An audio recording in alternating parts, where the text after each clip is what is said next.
Hello, and a very warm welcome to this webinar from People Management, brought to you in partnership with Go1. I'm Daniel Wayne. I'm consulting editor on People Management and also a fellow of the CIPD, and I'm going to be your host today. We're going to be talking about an issue which is very close to my heart, learning and development, all things L&D. From how organisations can use their L&D strategies to improve retention, close skills gaps, to understanding why some executives don't actively support L&D. Now, the challenges of global disruption, skills shortages, and certainly economic uncertainty persist, but arguably L&D has never been in a better place to help. Tackling tough problems requires new and better skills, and learning is obviously the way through. Last year's workplace learning report from LinkedIn Learning showed that L&D is becoming more central, cross-functional and strategic than ever before. And this year's report shows that learning leaders are making the most of their voices to ensure that people strategy and business strategy are one and the same. For individuals, agility obviously fuels career growth, relevance. For organisations, I would argue agility equals the ability to survive and thrive, even amid economic headwinds. And what is agility if not constant learning? So to build a resilient and adaptable future, learning leaders are recognising the need for new, more people-centric playbooks. According to this year's LinkedIn Learning report, 83% of organisations want to build a more people-centric culture, while post-pandemic retention is a huge issue, an ongoing pain point. In fact, 93% of employers are concerned about it, with most recognising the best way to improve retention is through, you guessed it, learning and development. Now, despite this, not all executives actively support L&D within their organisations. Indeed, a recent State of Learning report from Go1 says that only 16% of executives actually support L&D. So it's therefore crucial to explore what barriers are inhibiting its full adoption, and also to establish how leaders can best implement L&D once those challenges have been overcome. So in this webinar, we're going to be discussing how leaders can use learning and development as a tool to empower their employees, build capacity and address skills gaps within their workforce. And we'll also explore how HR leaders can establish a culture of learning within their organisation, and how they can focus on the strengths and the opportunities of their employees through upskilling. So to discuss all of this, I am delighted to be joined by two expert speakers who will be sharing some of their insights on what employees need to feel engaged and how we can support managers to deliver that. So our two brilliant speakers are, first, Seb Tyndall, who is Director of L&D Operations at Vitality, and secondly, Ollie Browning, who is VP Sales EMEA for Go1. So thank you both, Seb and Ollie, for joining us. What I'd like to do first, if you wouldn't mind, is just to get you to introduce yourselves. Who are you, what do you do, and what does the organisation do? So Seb, could I maybe turn to you first, please? Of course, thanks, Danny. So, hi everybody. As mentioned, my name's Seb. I've been in learning development now for about 16 years. Worked in various different organisations and held strategic roles in the Cooperative Bank, Santander, and obviously most recently I'm Director of Learning Development Operations at Vitality. And just in pricey, because the context of the organisation you work in is very helpful. Vitality is quite diverse in a sense, so it specialises in health and life insurance as well as car. It's got a global presence, obviously UK and South Africa, and like most traditional insurers, it offers first-class help in your moment of need to get you access to leading healthcare, but similarly also incentivises you to live a healthier life by partnering with a suite of different incentives like an Apple Watch, to get you moving more and hopefully having a healthy life. So again, you don't have to claim as much, which is a fantastic model. Good for us, good for you. Splendid. Thank you very much, Seb. And Ollie, the same request to you, please. If you could briefly introduce yourself, your role, and go on. Thank you.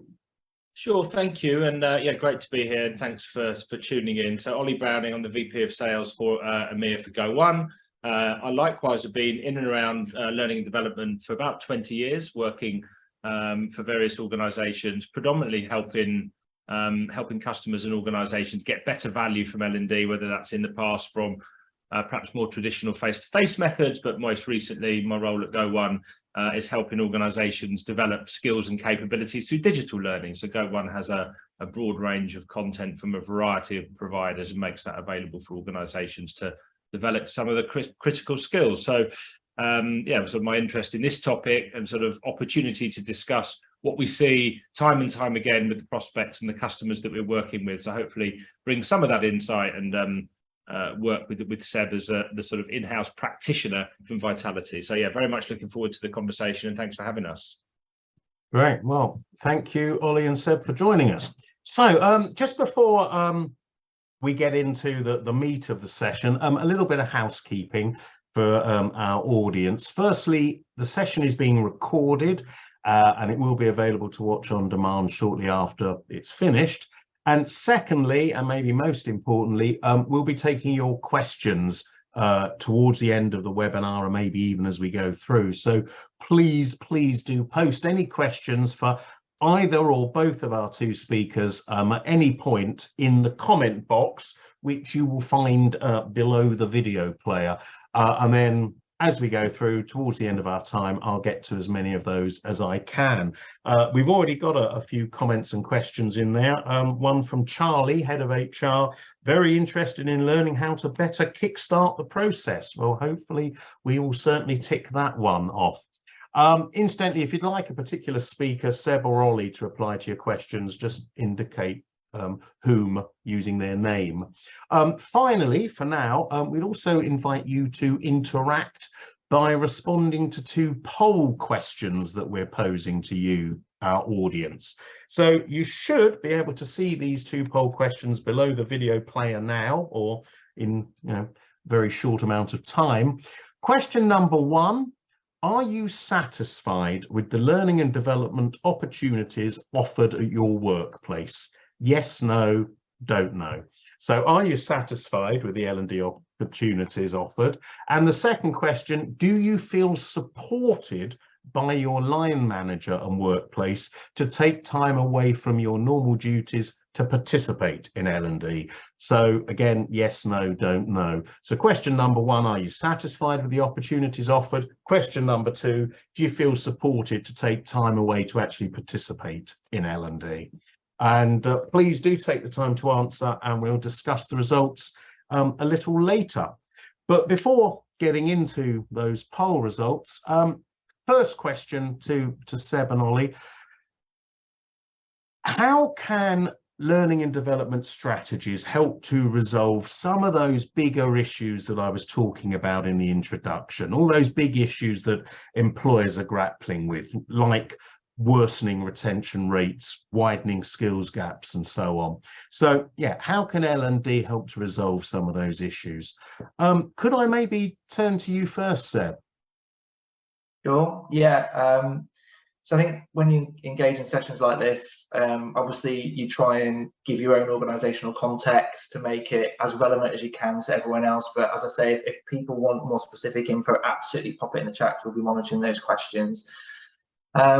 But I think the biggest lesson that I've learned is by understanding that learning development is one part of the ecosystem, and that one part can respond to these challenges. But by assuming that L&D in isolation can help with all of them, it's a bit of a false endeavour.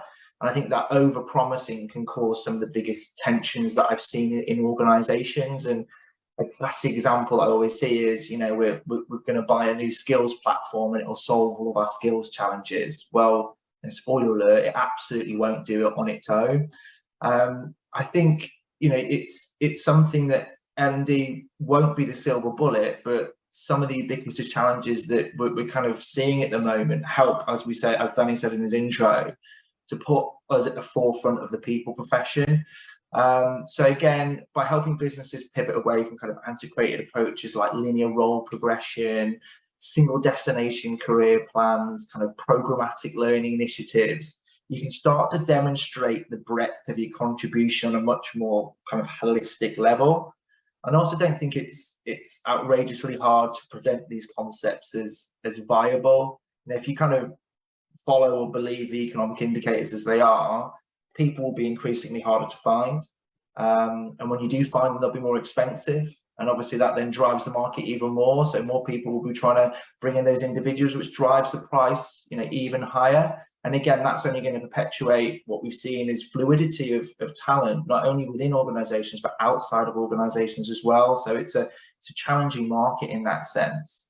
But I think by helping organizations start to build skills ahead of the demand spike, you kind of move them into a proactive space, and that kind of grows your competitive advantage. So more than responding, you're trying as best as you can to anticipate and grow those skills in your own context, which admittedly is scientific guesswork, but at least it puts you ahead of the demand curve and also therefore the associated costs of that. Great. Thank you, sir. Ollie, same question to you. Yeah, I would sort of build on that, as you said, Danny. Over the last 10 years, and certainly more recently, we've embraced or have come across more challenges than the organisations have seen before. So we're perhaps one of the most diverse and specific multi-generational workforces as well, and I think that's where we're starting to see, as Seb was saying, more sort of the upskilling initiative and reskilling initiative, one of the key strategies or tactics in order to try and reduce some of those retention, increase the retention rates and reduce the sort of churn rate of employees. So by having programs that are specifically designed for cross-skilling and reskilling, enabling the skills internally to be reused. We're seeing that a lot, particularly in some of the larger organizations and perhaps in sort of technology spaces where people are reducing a particular skill but increasing in another area. So that's something we're seeing time and time again, where organizations are not looking to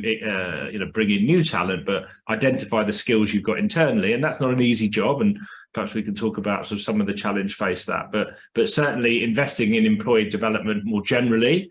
Naturally, we talked a little bit about that before the call, the investment for learning, and again we'll come on to that.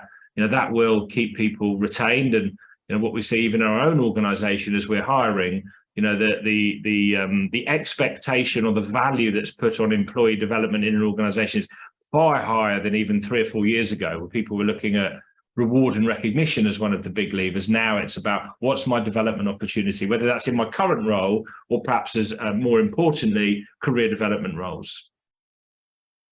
Yeah, great. Thank you both. I think that lays some very nice foundations that we can build on. So so doing that, I suppose the next question is, well, what does a great learning and development strategy look like? And are there any non-negotiable features that have to be there regardless of the organization, or how much do you think it depends on the individual organization?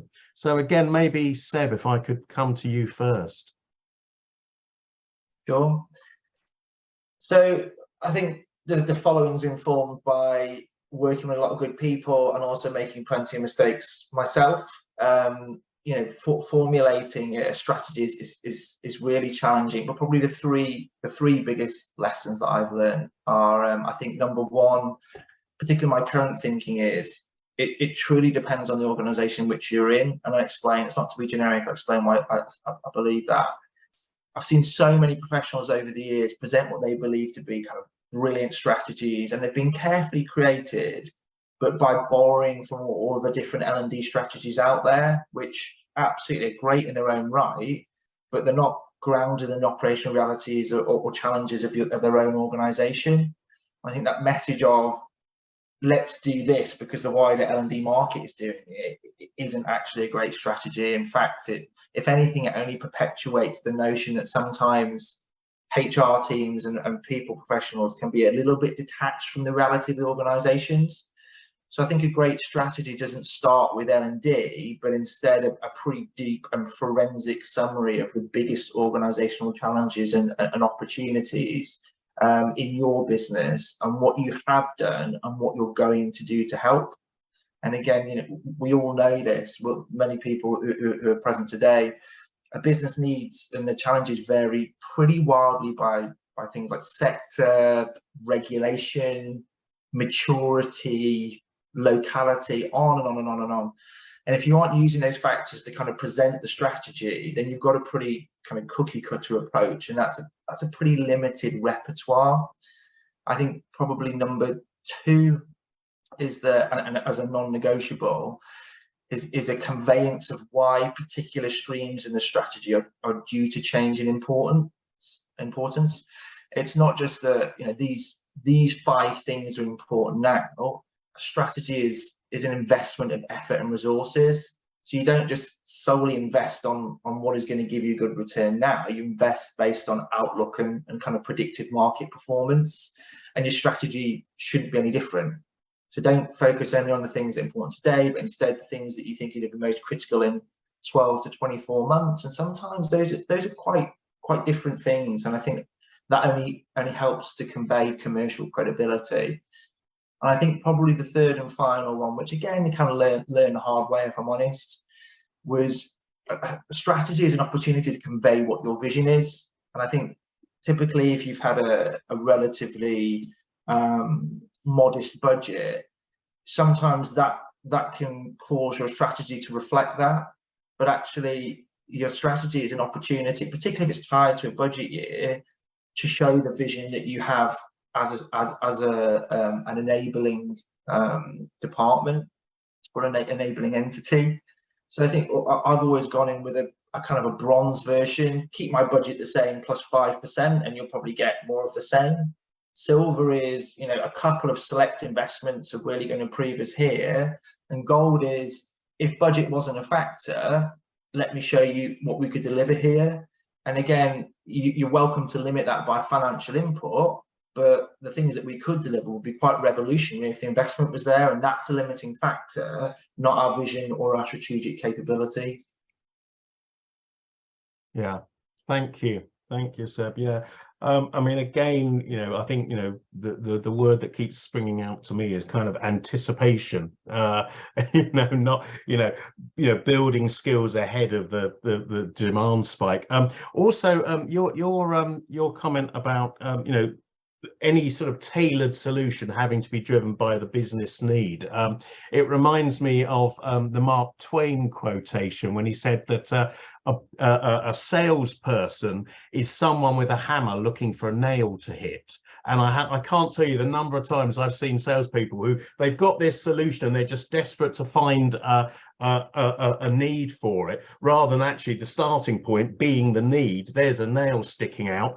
Do I have anything in my toolkit that will address it? Oh yeah, here's a hammer. And I think, yeah, the business need driving the solution, I think, has got to be the only sensible approach. Ollie, over to you. Yeah, what's a great L&D strategy look like? Well, I mean, in addition to what you've already described, I think, without sounding too obvious, I think the non-negotiable feature is not having one right now. You know, and there's a lot of organisations who are maybe reactive, certainly in the sort of smaller organisations. So hopefully some of this insight will be helpful. So certainly having one is non-negotiable. And then I think really just to echo your point, you know, the starting point, how does it align to organisational goals? You know, what are the goals and objectives? What are the skills today and tomorrow? And that's the starting point that, again, is non-negotiable, rather than the build it and they will come. And I think we sort of talk about that a little bit later with some of the mistakes. You know, I sort of, as a vendor myself with technology, I often sort of find myself at conferences or events thinking there's a lot of technology here, exactly as you just described, Danny, looking for a solution to solve, or looking for a pain to solve. So that's not always the starting point. But I think if we've got good alignment to the goals and a good understanding of skills assessment, then there's a good start.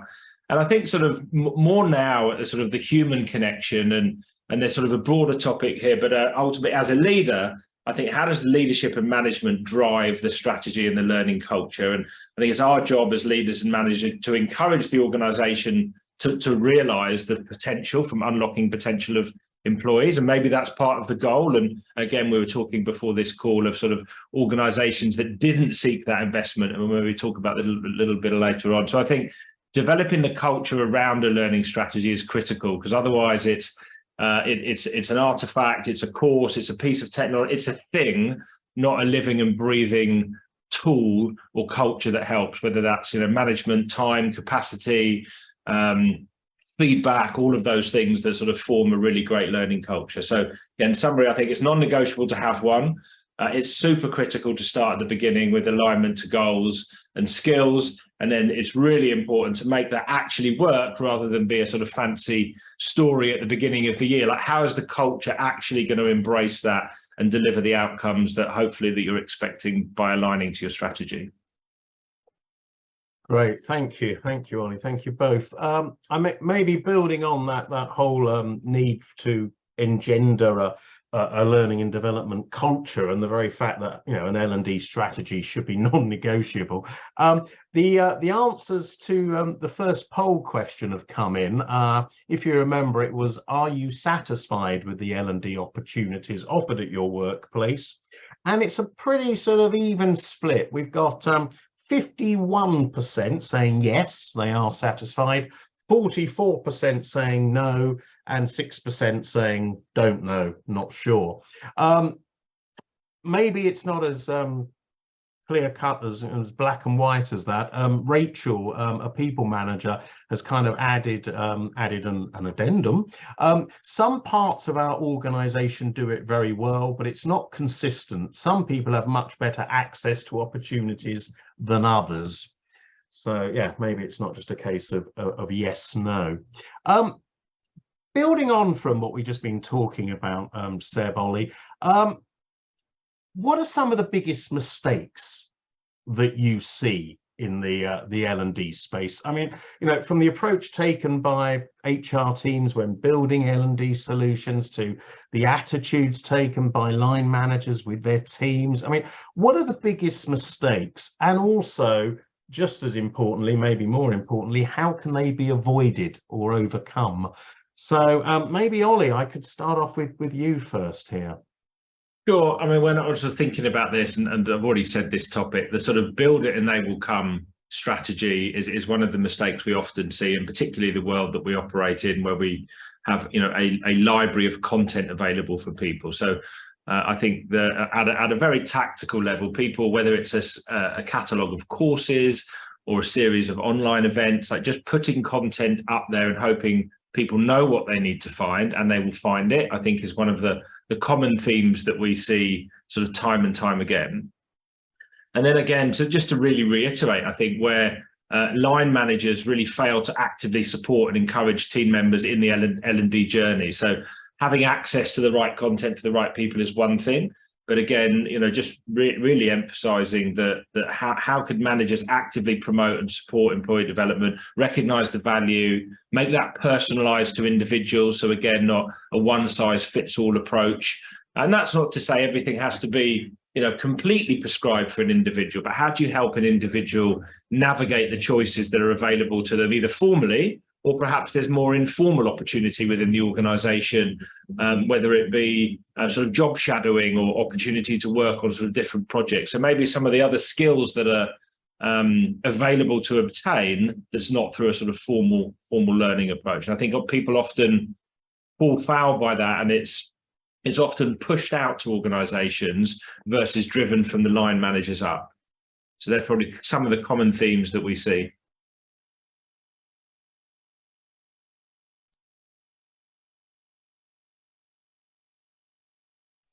We lost Danny. I think he might have frozen. Seb, what about yourself? You must have, I was going to say you must have made some mistakes in the past, but you may surely not. Thanks, mate. I have, yeah, I have. Just to draw back to a point, and I think it, you know, for everyone here, be interested in the comments, but the verbiage of the question that we put out in the poll is quite important. So again, if you look at a lot of the research that's out there, the LinkedIn Learning reports, a lot of Gartner research who look at the biggest drivers for attrition and retention in organizations, The wording varies quite wildly from the view of learning development in the organization versus the opportunity for development. And Ollie, your point is incredibly important here. Many organizations, have created that place where it's okay to try another job. And it might be informally, again, as you say, Ollie, or it might be more formally. Actually, it's just the culture here. We value skills and ability and adaptability over kind of formal qualifications where not required by regulation. And actually that is something that we've seen, that particularly people who are entering the workforce in the last sort of 5 to 10 years is particularly prevalent for us. I think it's important just to have that delineation between development in an organization versus learning and development. But to stop waffling and get to the question, I think, I'm definitely not going to get into L&D bashing here, because you just hear it on every podcast and everything you listen to at the moment. But I think in organizations, the biggest challenges I've seen for L&D to overcome, which is a hard one sometimes, is that every organization magically seems to think they know how L&D should operate. And again, new people then enter the business. It might be a new CEO, MD, whatever it is, and then the education resets. But it's amazing how many leaders I've spoken to over the years who think that L&D are there to develop their people. And I think the point to make here is that just as customer service is a commitment and an organizational requirement, it's certainly not limited to a department. Learning is an organizational requirement and a reality, but it's not limited to a department. I think our role is to help catalyze the process and places. I think that can be a bit of a strange message, and I think I've been guilty in the past of trying to control learning to an extent. It should come from us and we're the experts, which is obviously a mistake, and that you kind of learn that over time. But the example I used to wrestle with is there might be a lot of user-generated content in the business, and you might try and impose guidelines because it's not 100% right. But you just look at today, we live in a creator economy. And that learning happens everywhere, whether we like it or not. So we shouldn't try and control it. But what you must do as a function first is educate on your purpose, your remit, your influence, and your control. And I think if you do that really well and frequently, you start to help people understand that learning is a shared kind of critical responsibility at both an individual and an organizational level. And I guess it's how we can enable people to do that and support. But again, we're not solely responsible for it. Yeah, I totally agree. And I think, sort of building on the sort of line management responsibility, I think there's an accountability to sort of lead by example.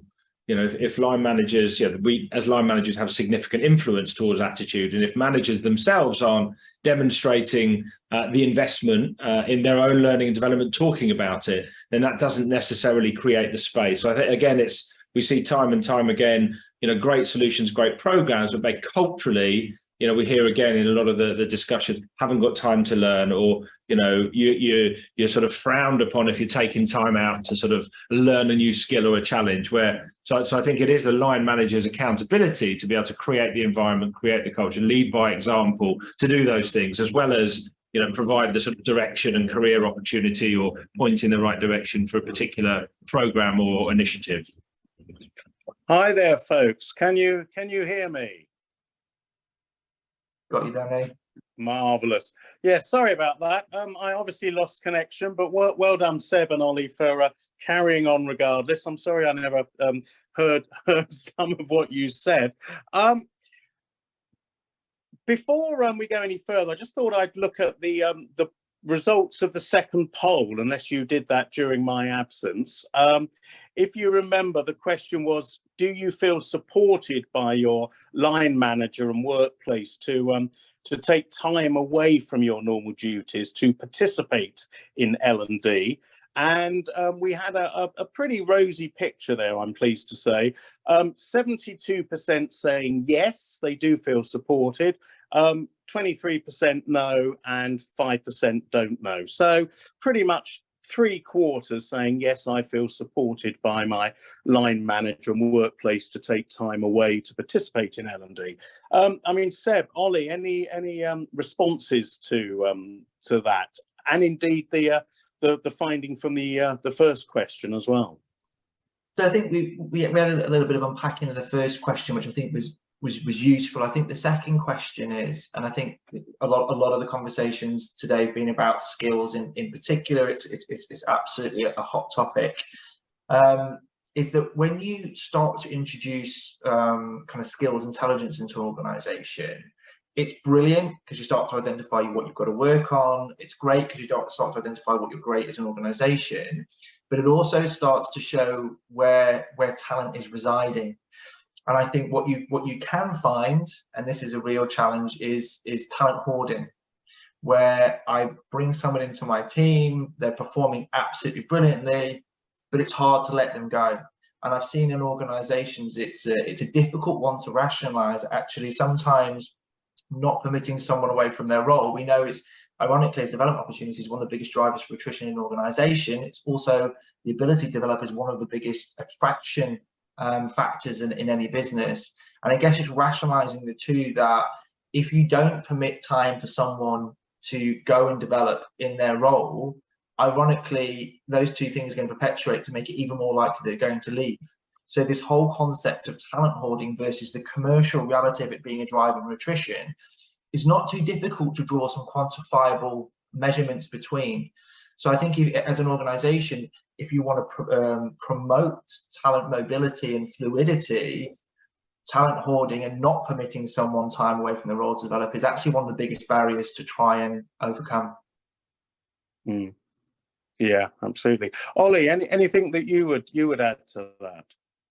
I think firstly, it's very reassuring, sort of to such high percentages. I think sort of slightly counter, I guess, with sort of these questions, you tend to sort of go to the challenges rather than the positivity. So I think other than reiterate some of the things that we've described, and I know we'll talk a little bit in a moment about some of the suggestions to help drive engagement. I think, but I think it's great to see that such high results are supported by the line manager, and yeah, really just. I really like Seb's point of differentiating between development and progression with pure L&D, and I think there is a blurred line, and I actually think that's probably quite healthy to sort of not think of it as I have to go and do L&D, I have to do learning, because we see, as you said, nowadays you're learning all the time in any format. So it's a harder job for a line manager to have the conversation, to be. We have it with my own team. Oh, well, I haven't been on a course. Yeah, but let's understand what you've been doing, in a sales environment. How's that been going? What are some of the conversations you have? So a much more coaching environment actually brings to the forefront, oh, I have been learning, but maybe people don't recognize it because it doesn't seem like a formal experience. Yeah. I mean, that resonates with me. I mean, I can remember having a manager who at my annual appraisal used to flick through the training brochure as though he was like selecting a holiday for me. Kind of, what haven't you done yet? What do you fancy doing? Yeah, and and if I wasn't getting training, I wasn't being developed.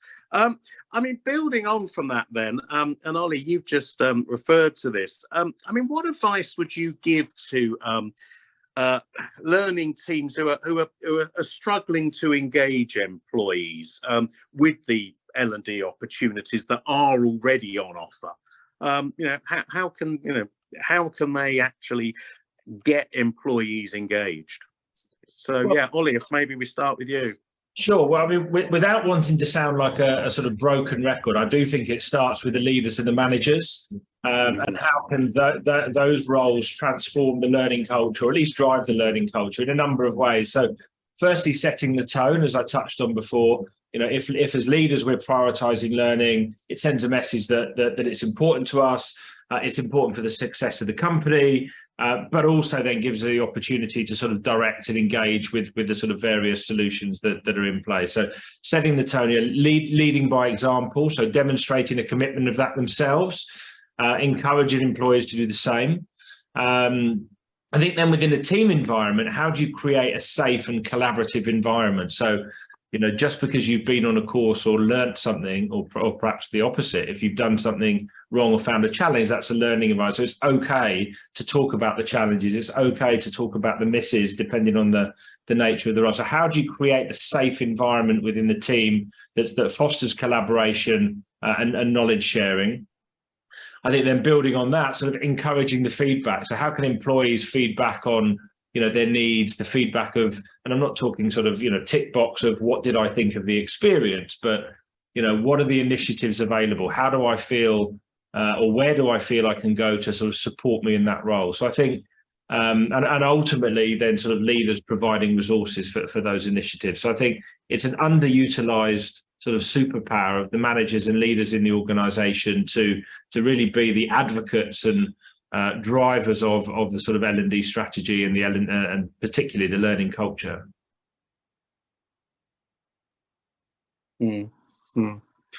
Thank you. Seb, anything that you would add? Yeah, I mean, to be a little bit challenging around, I guess, the question. So if we're offering a lot of initiatives in an organization that has a low uptake, I guess you've got to reflect as an enabling function why that is. And the reality of the matter is the single greatest thing that will drive people to engage with support and learning is the ability to do their job. And I think if you're offering initiatives that people are not engaging with, I think you've got a bit of a problem, because that's slightly programmatic thinking. We're going to run a coaching program every single year and it'll be great because you've got to do that. That's not grounded in the realities of an organization. It's not grounded in the challenges of an organization. The biggest single hook is this is happening in your profession. You're going to need to learn it because you're going to need to be able to do it to do your job. That is the start of engagement. It's contextual application, and it's also performance and role.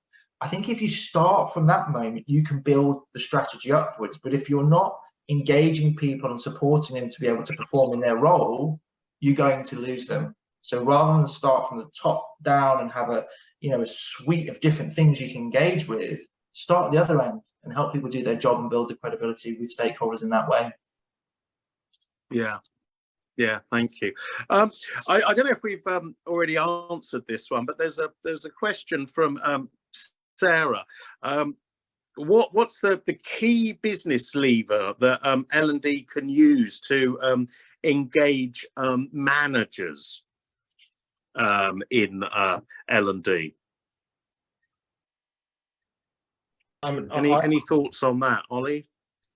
If I would sort of start with sort of the risk of retention and attrition, to be honest, in terms of a sort of metric. If that was the sort of intent of the question of, if as a manager or leader I'm not spending time with my team, developing my team, progressing my team with career opportunities, I think that will be the impact. And then depending on the role and the teams they're managing, then there might be some more specific measures or metrics that are relevant. So I'm not sure if that was the intent of the question, but that's where I would, if I was talking to a manager that wasn't engaging, or the team didn't seem to be engaging, that's where I would start, beyond some of the unique KPIs or performance metrics of that particular team.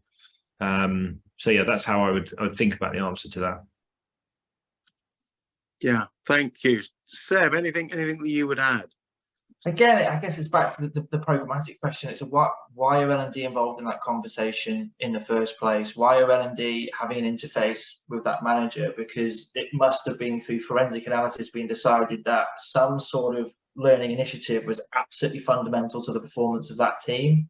If that hadn't been decided, then you're probably trying to force people to do things when it's not solving a problem, and that's probably why there's a lack of engagement. So again, it's not engagement for engagement's sake. It's by saying that there is loads of organizational problems everywhere. Learning won't solve all of them. In fact, it will solve a modicum of them. So if we are engaged in some of those, we've decided that learning will have a quantifiable impact here. Therefore, the engagement is far easier to draw a line between, rather than saying you should be sending your guys on courses or you should be coaching them X, Y, and Z, because ironically, if the performance there, you haven't got much to hang your hat on. In fact, the team's performing fantastically well. It's engagement for engagement's sake. But if it's linked to a business challenge or performance problem, that will do the job for you. Yeah.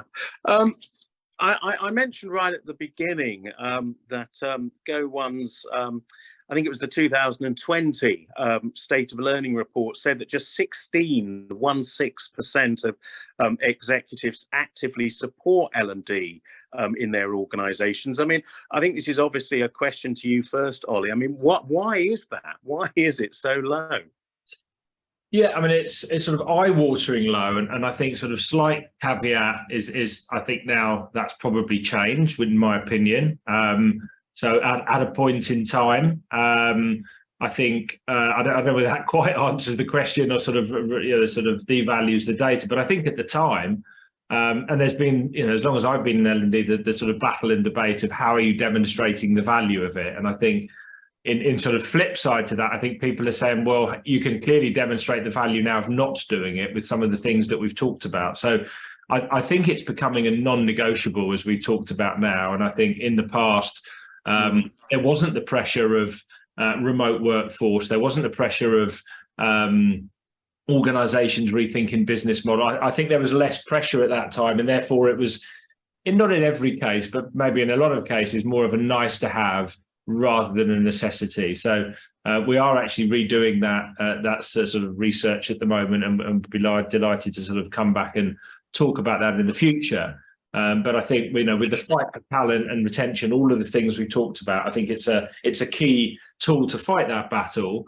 And even now we're seeing with those challenges, organisations having to make hard decisions that have either sort of reduced or restructured organisations at a cost saving, now having to balance the investment with the opportunity required. So I don't think we've quite come to the end of that. Executives might support it, but at what cost, I think, is still one of the open questions. Yeah.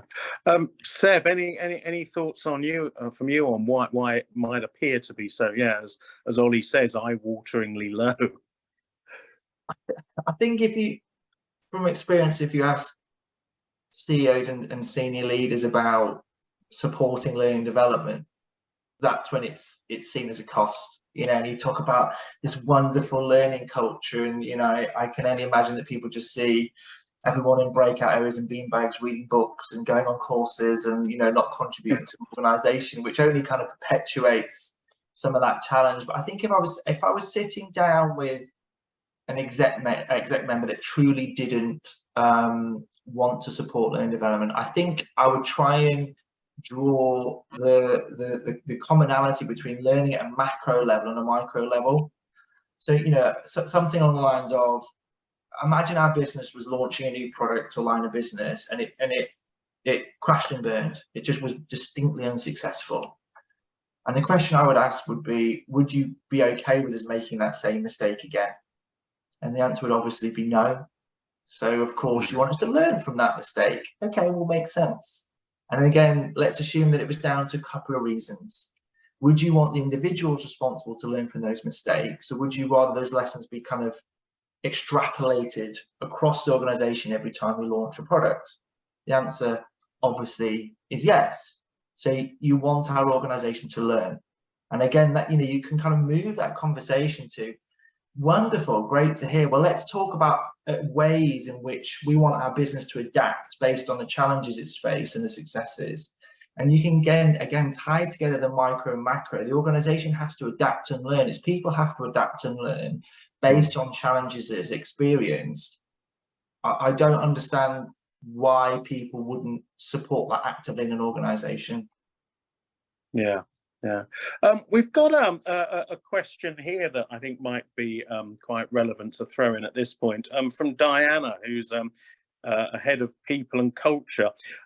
How do you approach this whole area for multiple sites globally, particularly bearing in mind and trying to consider different cultures? Which is a very interesting, maybe quite a tricky question. Either of you like to take that one? Yeah, happy to. And happy to hear your thoughts, Danny, as well, because obviously, based on your previous experience, you've had global experience, so it'd be good to get your thoughts. I think I've always tried early on to make a broad assumption that there's a commonality in approach that's true for a lot of cultures, but the reality is it's far more nuanced than that. In different areas of the globe, there are different requirements, regulations for people to learn. But I do think the single biggest hook is people want to perform well in their role. And it's back to the point that we were making before, is we're absolutely fundamentally here to try and support you to be able to discharge your role in the best way possible, enable your performance, which then gives you the scope and the ability to grow. The contextual challenges of those business areas based on different areas of the globe are actually different. So I think it's really, really important to understand what the contextual challenges are first and what the common ones are. And I think if you can get a body of common challenges that are true of most of your global functions, and at least an appreciation of the kind of the branches of contextual challenges, it's just going to allow you to kind of say, look, we know this is common, we know everyone has to work on this, but we also understand the things that you face on a day-to-day basis, which helps you to work with the kind of performance support that happens in those particular areas of the globe. And that's when you're kind of sometimes your local practitioners can start to help shape those different approaches, because I think there's nothing worse than having a centrally prescribed approach for everyone across the globe, and it just shows sometimes a lack of understanding, and again can drive disengagement with individuals. Yeah, I mean, certainly, we were talking before we started this session that I used to be worldwide director of learning and development for an international company, and I think for me, being able to have that sort of global multinational strategy, but that works on a local level, and that maybe requires, in my experience, different approaches, recognizing that different methodologies are going to be more successful in some regions and countries than others. Certainly, I think using different language and having different arguments for why we should be taking this whole thing seriously. I think, quite often that not just the language, but whether I'm appealing to the head or the heart, that will differ according to culture. I think also, I think a really important argument is the need for consistency. So consistency of whether that's, customer experience, client experience, or whether that's consistency of approach within the organization, that it doesn't really matter where you are. We avoid this postcode lottery. Everyone's getting the same approach, the same experience, and feels part of the same team. Ollie, any thoughts from you on this whole kind of multiple site, multi-country, different cultures aspect?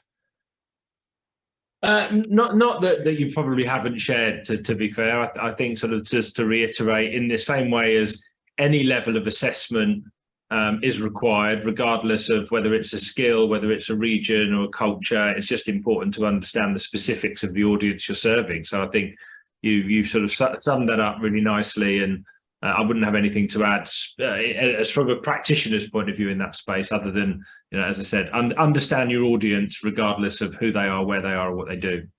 Yeah. Thank you, Ollie. So I'm aware of time, and I'd like to, if it's okay, move on to looking at the future now, and to ask you to do a little bit of crystal ball gazing. How do you predict that learning and development strategies are going to evolve in the next few years? What trends do you think are on the horizon? So, Ollie, could I maybe start with you, please?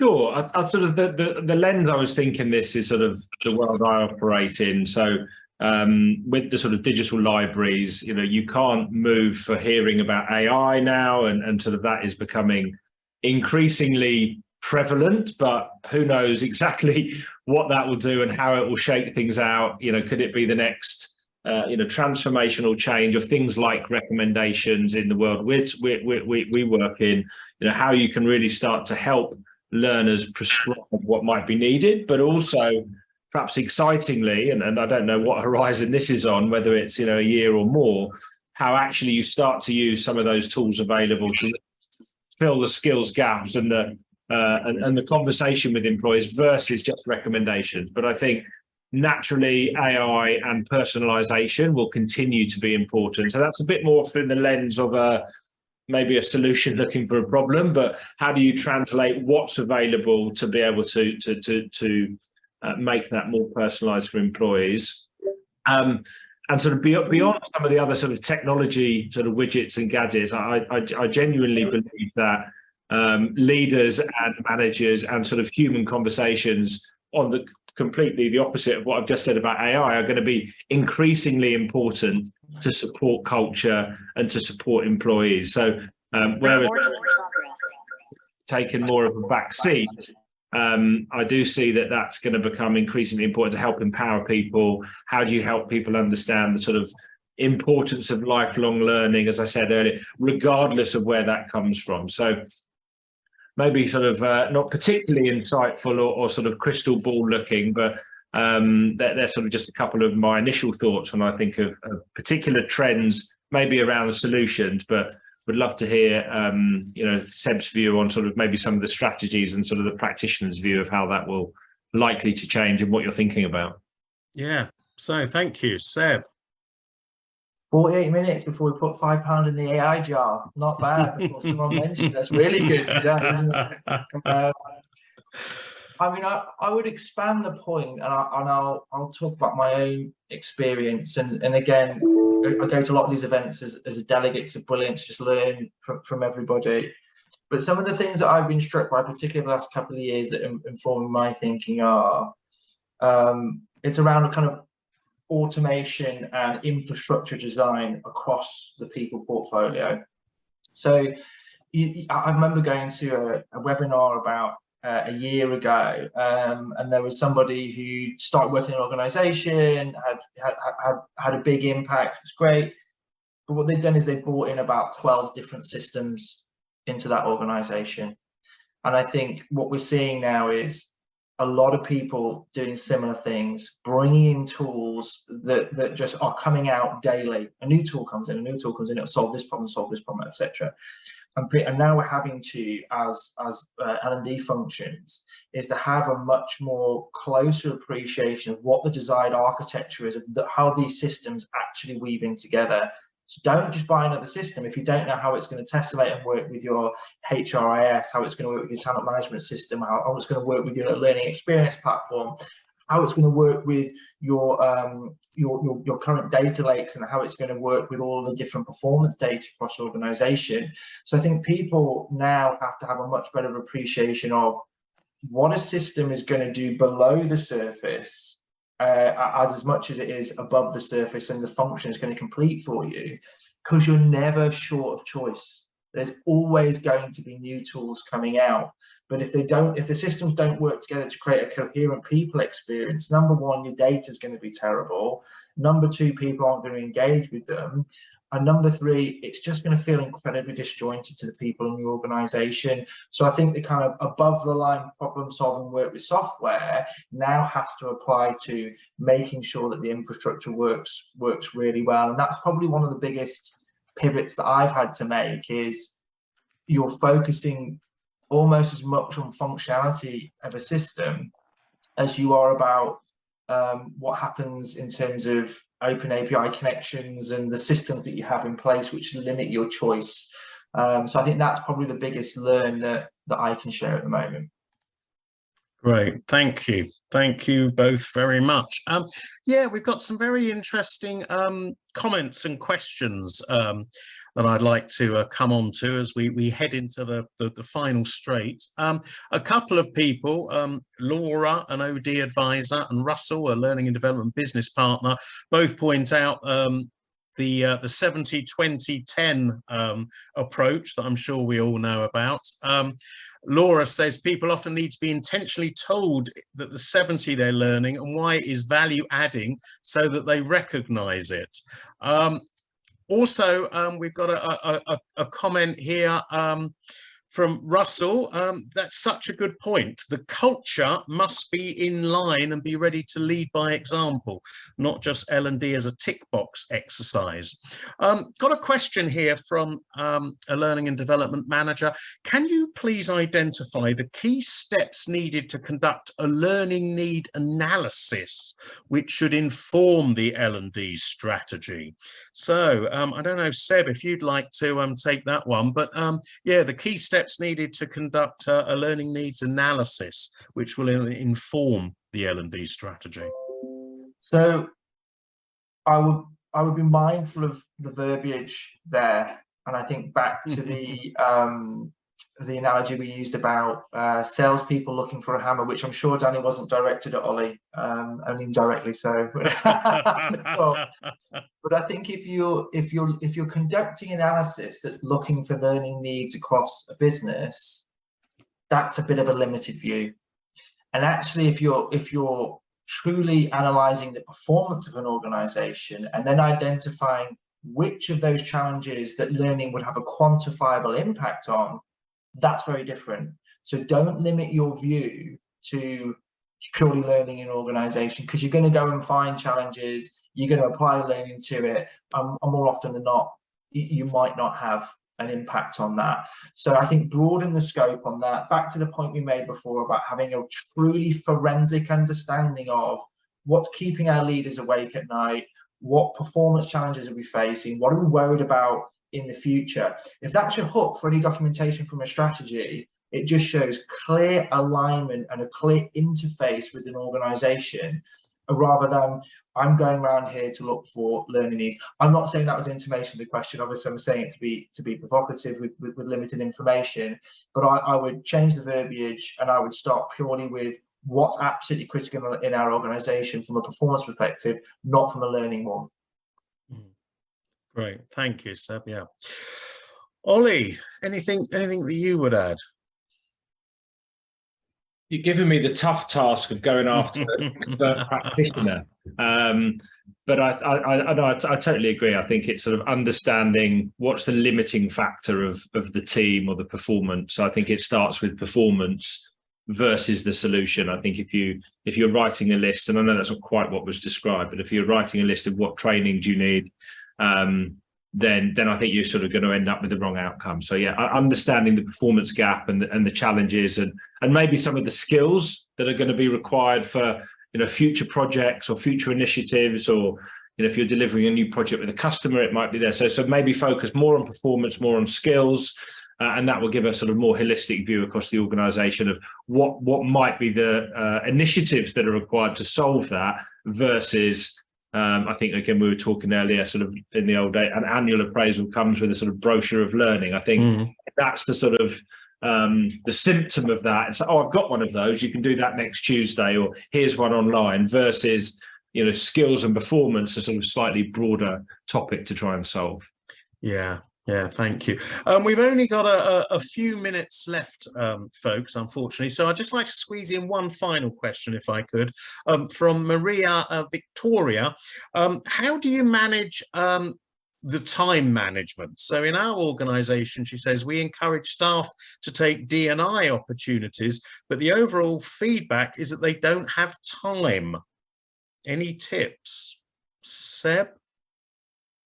Ubiquitous challenge, that one. I think I think the time element is one that comes up with every programmatic engagement. It's not just D&I. I think the challenge as an organisation is to the extent to which it sees learning development or development time as a business criticality. And I think everyone's got the same volume of time in a day, but it's the extent to which that is prioritised in their day that is important. Yeah. So I don't have time is just, it's not important in different clothing. So I think it's the extent to which you can identify that this is a critical thing to the organisation. If we have diversity, we're increasing our representation of different views, thoughts, inputs, backgrounds, and that makes us more competitive as an organisation. I think if you're starting with that connection, that this is actually fantastic for our organisation, not just a tick box exercise, you can start to really push up the orders of importance, and it's about performance rather than compliance. Yeah, thank you. Well, that seems like a good place to stop. I always used to think that time management is a bit of a misnomer. You can't actually manage time, 60 seconds in a minute, 60 minutes in an hour. It's just, how one manages oneself within time. And unfortunately, we have now run out of time for today. So I hope you found the discussion interesting and useful. Thank you very much indeed to our two speakers, Seb Tyndall of Vitality and Ollie Browning from Go1. Thank you particularly, chaps, for taking over when I lost connectivity.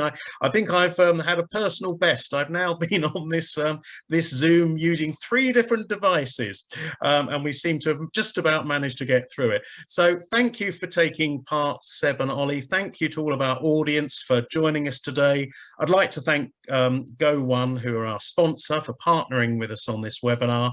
Enjoy the rest of your day, folks, and I hope that you join us again soon for another People Management webinar. Until then, keep well, have fun. Bye-bye.